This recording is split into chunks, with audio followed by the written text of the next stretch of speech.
for fun, I'm just going to try to mark a lot of these foragers that are getting water from this bird bath.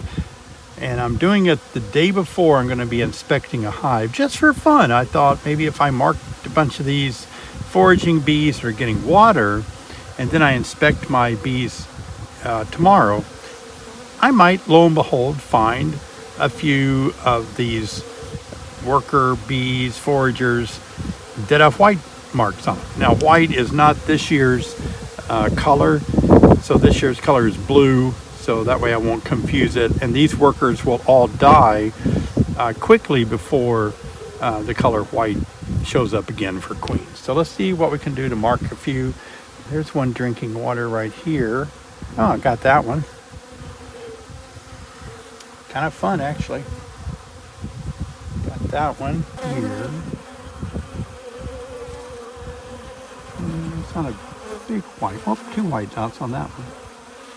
Ooh, nice white one. Nice white dot. Nice.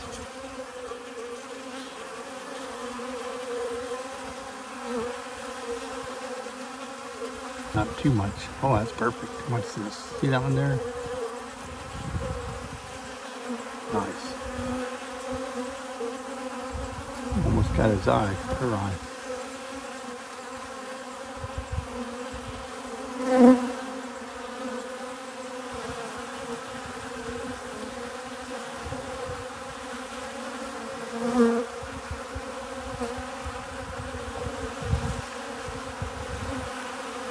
Well, I found the hive that is responsible for most of the bees going and getting water, because I see white dots coming in for landing.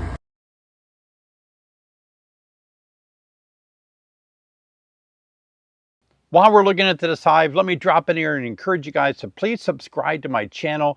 We're on our way to 200,000 subscribers, maybe by the end of the year. So appreciate you subscribing. It's free. It's a way of you being notified each time I work hard to make a new video. Now let's get back into this hive.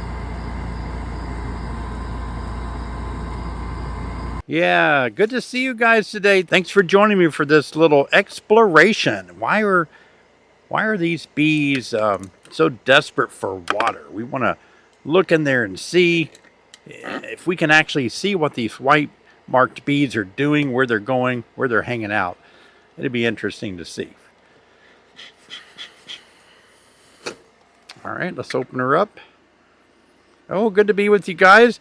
I've been at Eastern Apicultural Society of North America all week, so been busy there. Checking here for small hive beetles. I see one right over here, and we eliminated that small hive beetle. That's the only one I see here. That's a good sign. I'm going to set this over here out of the way for a minute. Man, maybe right here so we can put our super on it if we need to open it up a little bit more. Okay, so this is a swarm that I caught a while back. I put some frames on here. Let's see, about 5 weeks ago, undrawn foundation on June the 25th. Today it's August the 4th. And they've drawn, looks like they've drawn these out nicely. But I want to see, what the white bees are doing. Are they adding a little bit of water to maybe dilute down the nectar? Are they using it to cool the hive? So let's just see if we can get in there and notice any white dotted worker bees. Now, these bees will be dead long before we have to use the white mark for queens in the future, so no worries there. Blue is the color in 2025, so we won't confuse it. Okay, let's look for any white dots. That's a frame of nectar capped over at the top. All right, don't see any white dot marks there. They're not bringing water to that frame. No white dots there. Interesting, isn't it? It's kind of a fun little experiment. If some of you are new to beekeeping and you want to see what a frame of capped over honey looks like that's ready to harvest, how do you know when to take it off? Well, let's talk about that, among other things. So this frame here, for example, it should be fully capped over on both sides. Almost, if not completely. So you see here, that's a fully capped over frame of honey, ready to harvest, as well as here, 100% all the way down. See, that's what the white cappings look like. It's beautiful. Look at that. Wow. And it's extremely heavy to lift. Yeah, we'll scoot across. This is this hive's top deep box. And notice how much they have stored this for the winter by putting it up in this deep box. And we'll get into a little brood as we scoot across. Looking for any white dotted worker bees. Don't see any foragers with white dots on them up here. So they're not needed up in the honey super. You'll notice what I did. I'm stacking my frames back over here in the final position. The frame that I took out, partially filled against the wall. And so it's no trouble at all for me to put it way over here when I'm done going across. That way I don't have to move frames twice. Isn't that cool? I showed you how I do this, I think last year or the year before. And some of you asked, am I still doing it? And I am. All right. I'm going to look around here. A little queen cup here. Looks like a swarm cell. I know there's nothing in it, and there isn't. I checked. Just a little queen cup for emergencies. I do see eggs and larvae. I spoke too soon. I hope my camera can pick that up. But I do see eggs and larvae. So we're in the clear. We have a good queen.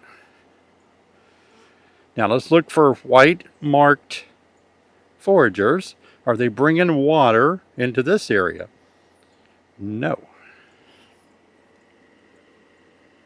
All right, let's check the other side here. Nope. All right.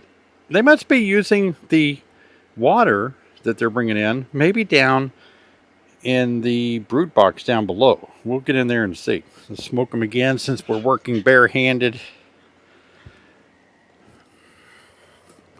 I had a ball at the Eastern Apicultural Society's meeting. I was there for a whole week. I spoke twice. I served on a panel once, and I love speaking. Looks like I'll be back again speaking in Kentucky. We're going to be in Kentucky in 2026 at the end of July. And I'll leave a link right here. Probably not updated on the website yet, but I'd love for you to come. Some of you met me there that are followers here on my YouTube channel. It was your first time to be at EAS. Thanks for coming.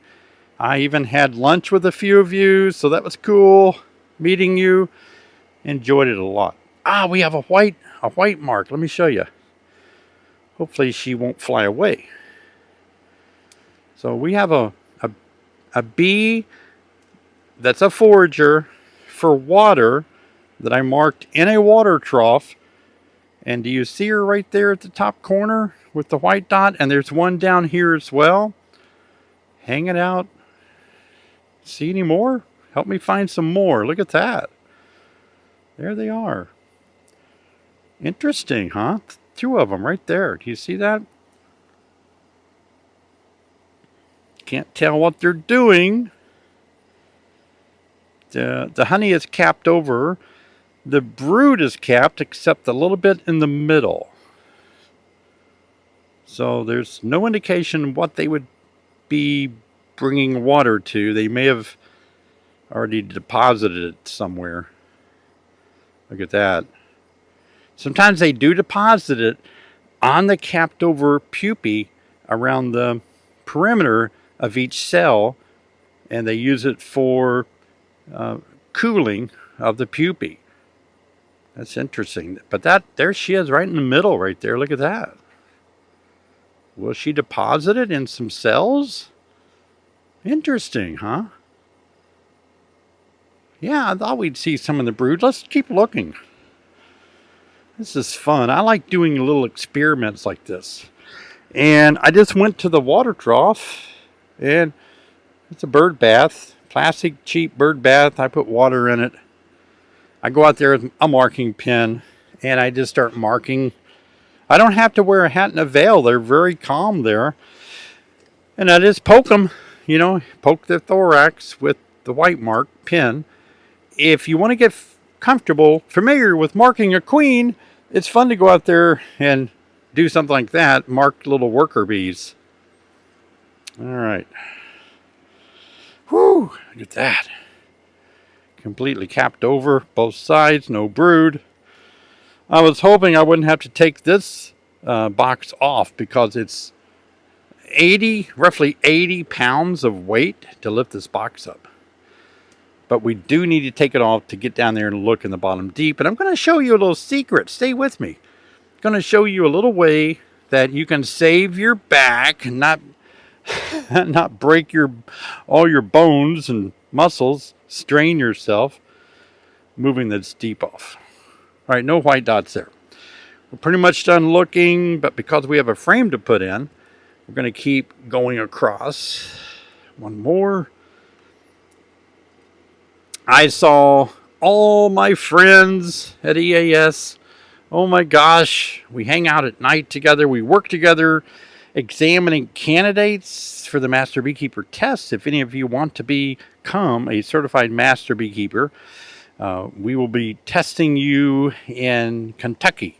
So go on there and see what's required to apply. Maybe you want to be certified. I got certified as a Master Beekeeper in 2010, 15 years ago. Wow. All right. And that's awesome. One more frame to look at on this top box. How about any white dots? You see any white dotted marked queen or marked workers there? Not really. Still got drones this time of the year. That's good to see. This is mostly nectar. Not capped over honey. Capped over honey on this side. So what we'll do is we'll rotate it so that we can get the nectar that's not capped over away from the wall and toward the bees so they can cap off this side now. Sometimes they are late in getting the frame against the wall drawn out or capped over, all that good stuff. All right, let's get some bees off of our frame here so I can pick it up. There are too many bees right there on the corner.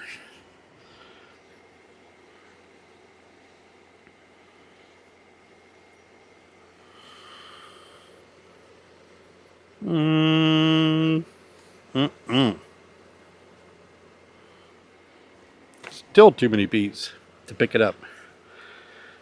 Trying to clear them off where I can pick up that frame, but they've all collected at the top.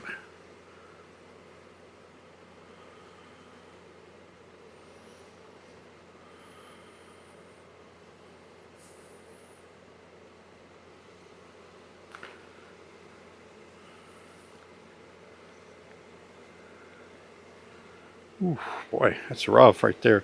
Look at my hand. I'm trying to pick it up, but the bees are everywhere. I forgot to take my watch off. Let's take that off real quick. All right, got that off.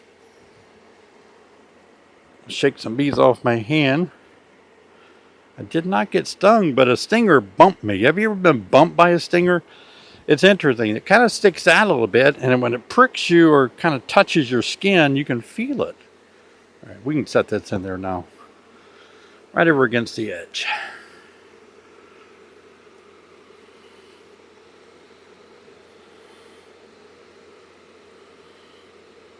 You got to go down easy or they'll get excited. All right, good. Excellent. That was a little rough, to be honest with you. So many bees on that frame. Now let me show you the trick on what do you do in order to move this deep off without breaking your back.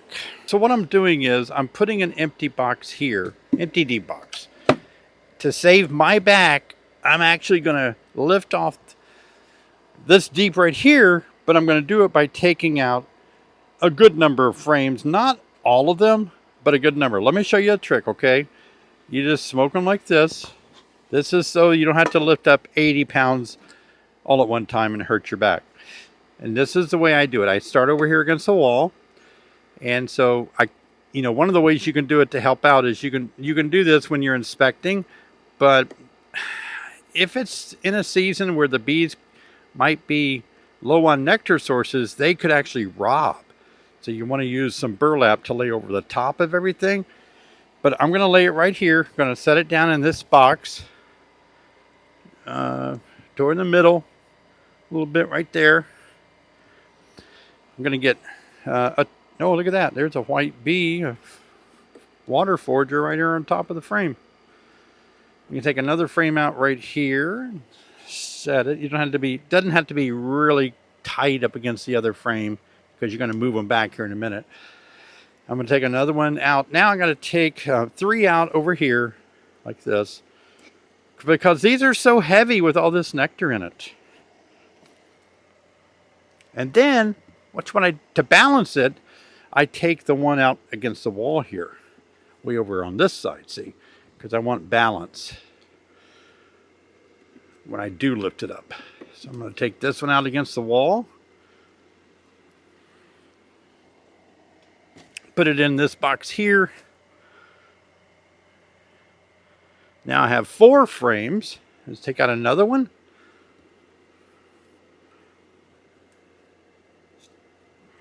There's another one. Got stung on the hand on that job. I'm not smoking like I should be. Let's get some more smoke to calm them down. I'll smoke where I got stung as well. Didn't hurt too bad. Let's keep working. Okay, so we're going to take out, well, we probably got enough. We got 1, 2, 3, 4, 5. We got 5 over there, 5 over here. So this has reduced our weight by 1/2. So now we're looking at about 30 pounds, probably close to, it could be up to as much as 40 pounds. It's going to be a ton lighter. A trick on saving your corners, I've torn up so many corners with a hive tool in all my old boxes. Get that hive tool away from the corner pretty far deep and it distributes the weight better. All right, there we go. And it's a little more weight than I expected. Actually, a lot more weight. Oh, that's cool though. We're good. Now we can continue our little examination of the bees that may have white water marks on them that we marked at the water trough. Okay, so again, we're back in the hive here. I adjusted the cameras and we're rolling again. We want to see if we can see any bees with a white mark from the bird feeder water bath over there. Let's start with this frame closest to the wall.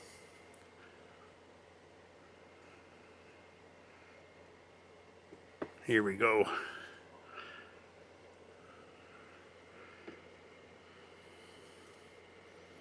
I get asked a lot when I meet somebody that finds out that I'm a beekeeper. They, oh my gosh, how many times do you get stung?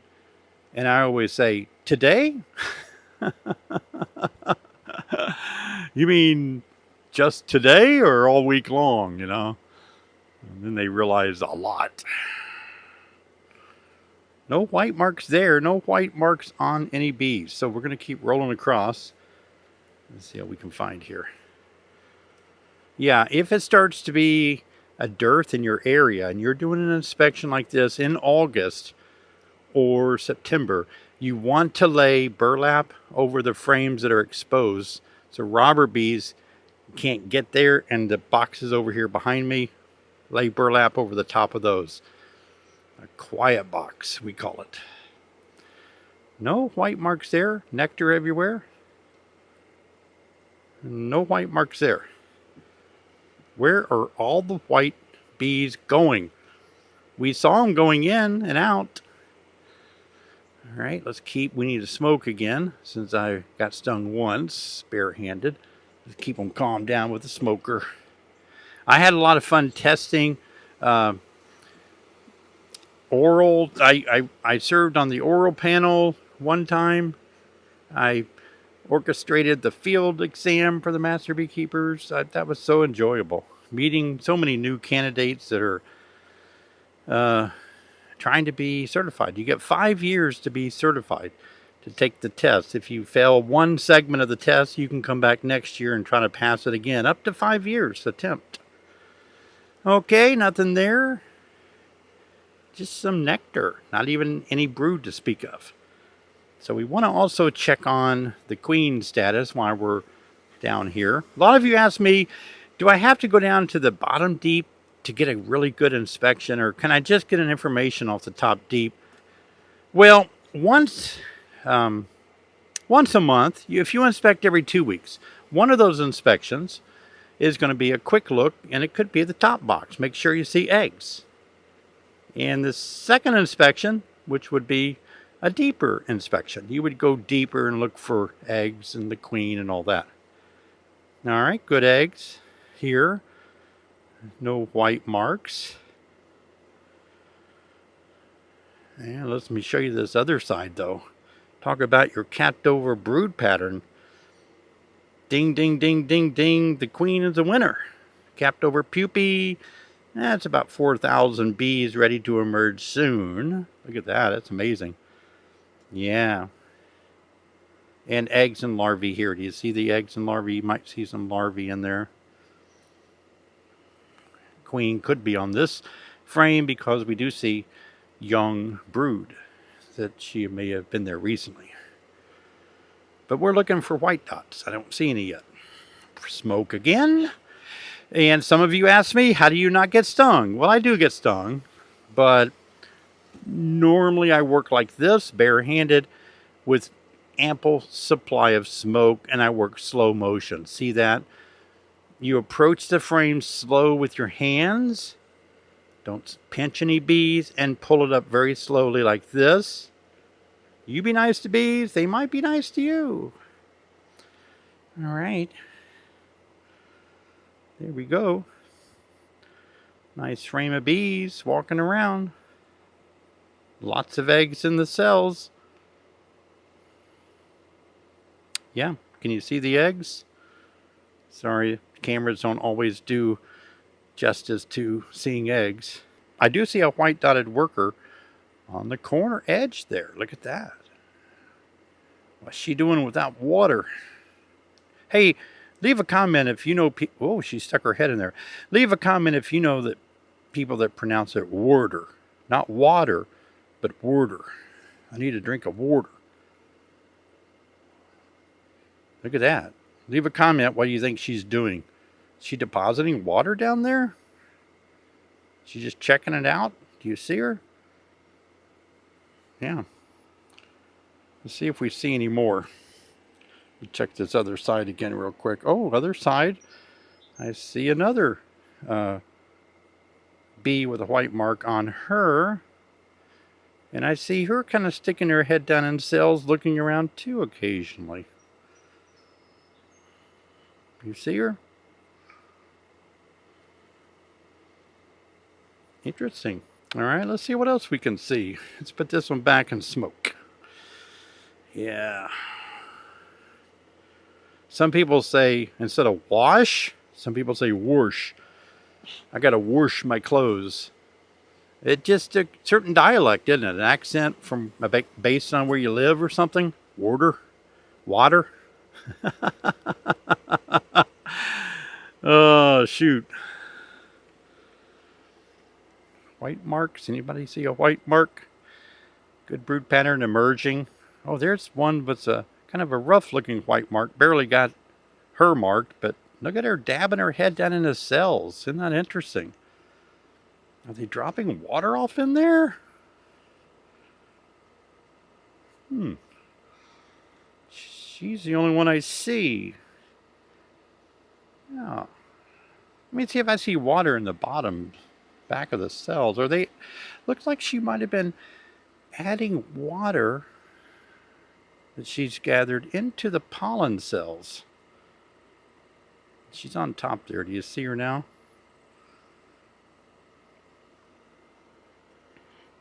Any white? Oh, there's a blue dot. We know what a blue dot means. A blue dot means there's a queen in the house. And here's a white dot up on the edge of the frame. By the blue dot, she's sticking her head down in the cells too. Interesting. Leave a comment. What do you suspect that is? Bringing water, dropping it down into cells. Watch the queen when you put her back in that you don't smash her against wood parts of the frame. Be careful about that. All right, I got to smoke them again. Got a big thunderstorm coming up out of the south, headed this way. I'm keeping my eye on it. Once the thundering starts, the bees will start making a beeline back to the hive, and I don't want to get struck by lightning either. Let me show you the brood pattern of that blue queen. Sweet, isn't it? Beautiful.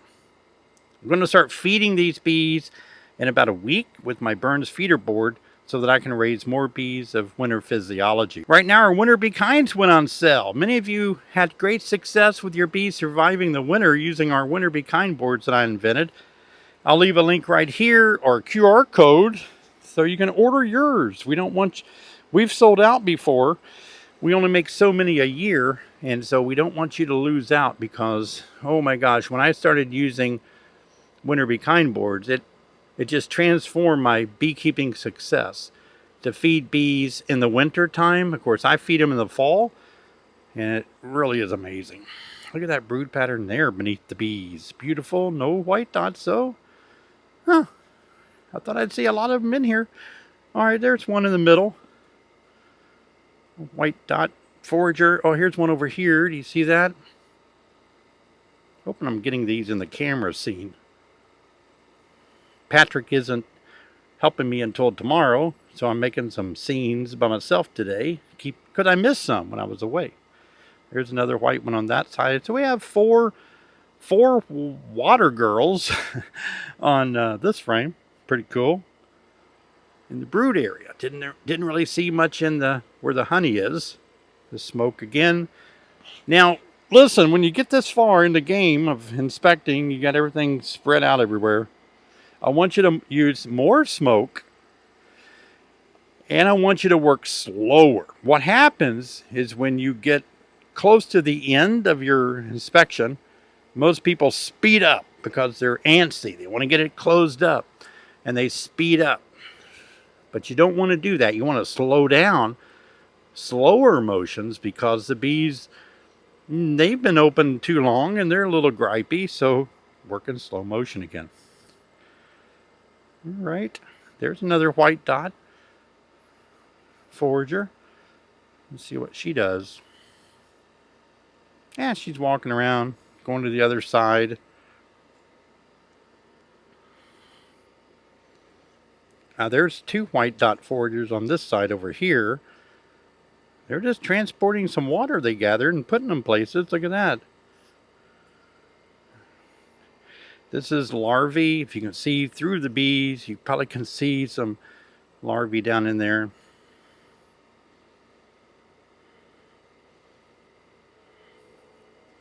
There's another couple of white dotted bees over here as well. Definitely putting their heads down in cells. Well, there's another one over here on the edge. See that? Looking around. Let me straighten my back up. Whew. I got one more frame. All right, let's smoke them again. Remember, let's work in slow motion. Let's slow down. Go slower. Got a lot of bees looking at us today. That means that they're wondering, okay, David, what you doing? How long is this going to take? You want to smoke any bees that are taking your picture and staring at you. Smoke them. Oh, a lot of white dots on this frame, and it has pollen and some nectar. I believe that they're adding water to maybe honey that's gotten too dry, or balancing out, the honey with water. Yeah. So they have multi-purposes for water coming in, and they're using it for a lot of different reasons. All right, so what we'll do is set this here. Don't kill any bees.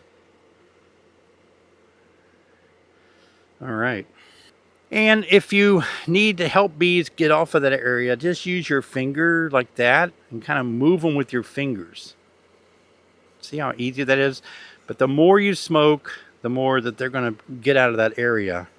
But be careful, your smoker might produce a little moisture right there. And that might be slipperier to pick up, okay? So be careful. Tips you always don't hear everywhere. Smoke that close can make it a little more moist. Don't kill any bees going in. Set it in gently.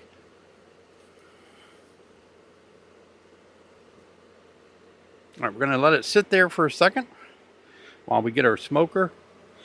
See if we can smoke the bees down into the hive so they can get out of the way a little better. All right, very good. That worked. Now let's reset it down. Over here on this side, it's a little bit tight. Okay, that worked. Now, one of the things you need to do, balance out the frames. So you got 10 of them in there. You need space so that they're all tight toward the middle.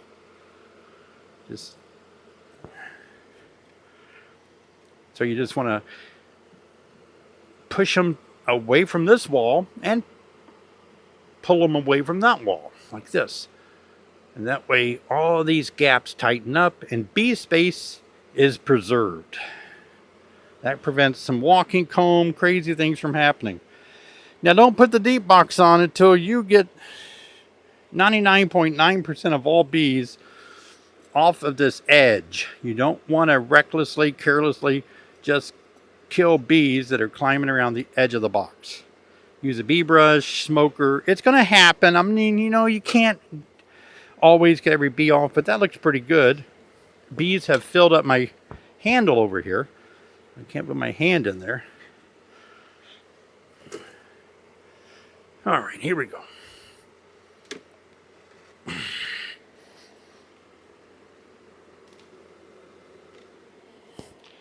All right, we got that box back on. Okay, we're going to put these back together. Here we go. Oh, smoke the bees good on both boxes. Slow motion activity. I think I'm putting them back in the exact same order that I took them out of. There's one.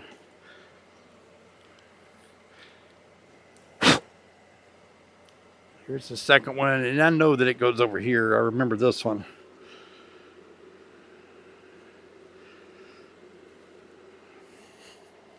Let's get some smoke everywhere.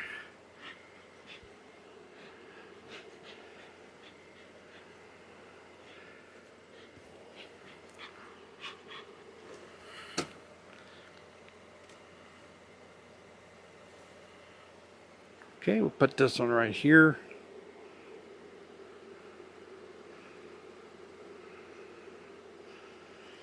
All right, we got 2 more to go, people.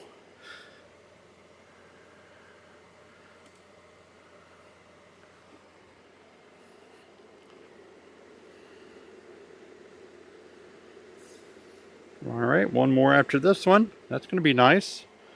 Got a little space. I'm going to make space here by pushing. It's pretty tight. And then I'm going to take this one and just pick her up, put her in there. Cowboy up, get her done. Ooh, it's heavy. For fingertip work, it's heavy. You got to have strong fingers to pick up, what is that, 10 or 15 pound box? I don't know. Or frame. All right. Now let's level them off. Remember? Get a gap there. Get a gap here. Get a gap here. And get a gap here. That forces everybody together. All right. Take our quiet box, set it aside. Our top cover has bees on it. Let's give them a thought about going in there. Now they're off. Let's smoke them to get them to go down a little bit off the edges and such. And we'll put the top on. Very good. So our coffee time today is going to be about what motivates you, what excites you, what empowers you. You know, sometimes we can lose our motivation, we can lose our I don't know, our enthusiasm about life, and we can just kind of lose energy to enjoy every day. So I want to take this moment to really encourage you in how we can connect beekeeping to being inspired, motivated, and empowered and encouraged. Okay, so here's the deal. And a lot of times when you maybe get a little bit older, or your hobbies might become boring because you've done them so long, we all have a tendency, pardon the hoverflies. I see hoverflies all around my camera and all over me. Hoverflies are bad in Illinois this time of the year.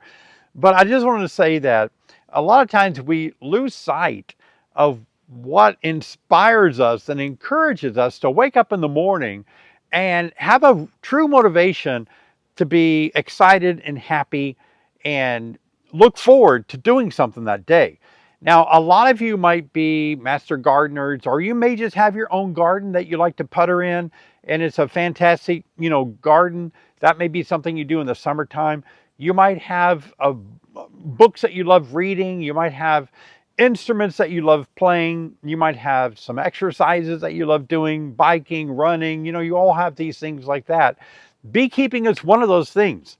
So if you have gotten to the place where you're feeling not very motivated, not really inspired, not excited about waking up and hitting the day with both feet on the ground, looking forward to it, I want to encourage you that in beekeeping there are so many avenues and maybe available opportunities for you to really kind of get your get up and go back. Okay, like the old saying, my get up and go got up and went. Maybe your get up and go is gone. Well, I'll tell you what, if you really get into beekeeping and you start studying bees and you develop friendships, maybe through conferences, or hey, I consider you a friend, through YouTube channels, live streaming. I think it's a hoot when you can begin studying bees and you wake up inspired to do a little water tests and mark your bees. I mean, that's encouraging for me. It was fun. Just like, I'm going to mark bees, see what they do in the hive. These white marked bees, where are they taking that water to, And it makes me excited about waking up and doing something. I'm transferring over my, the way I log all my notes in my hives, and I'm using CR codes and Google Docs to do that. I wake up inspired to make another CR code, and I'll leave a code right here, by the way, for my new winter bee kinds that are going to be, they're not new, but we've made them for over a decade or two, and they have gone on sale. People are buying our winter bee kinds. We've sold so many. We sell out usually every year, and so many people are excited about getting their bees through the winter by feeding them the winter bee kind board, the mixture that we make.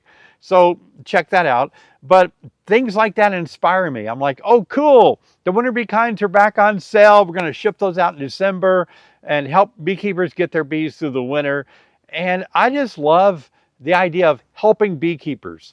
And it inspires me. I wake up every morning thinking about ways that I can make another video to help you guys out and inspire you and motivate you to really enjoy life, looking forward to it. So beekeeping doesn't have to be, oh, drudgery, oh, I got to go out and kill mites, oh, I got to get my honey supers off, boo-hoo, my queen died, oh, phooey, they're not making honey, I feel stressed out. It doesn't have to be that way, okay? Beekeeping, to me, is like, oh, I'm so inspired today to go out, and I got a few new products that I'm testing for different companies. I've got a few new treatments that I want to try and see how those do for mites. And I just get so inspired to learn about bees, to learn more about them. And it is intriguing. I always have a lot of talks coming up. And so I'm always planning those talks out. I'm always thinking, getting my PowerPoints ready and looking forward to speaking at different places. And my speaking schedule is filling up pretty fast, even for 2026 already. And I love going to conferences and being with beekeepers. I can't tell you how much I love that. I'm a people person. I love having a social life with beekeepers. And anytime I'm asked to go to a conference, nothing is more fulfilling to me than being in a room full of beekeepers and just talking about bees. And maybe I can give some encouragement or some insights and struggles you're having about bees. So whatever it is, maybe maybe it's not beekeeping for you, but whatever you're into, find a way to ramp it up a little bit so that it inspires you and empowers you to wake up encouraged and feeling good about things you can do that day for the thing that you enjoy. You know, the things that you really get a bang out of life about.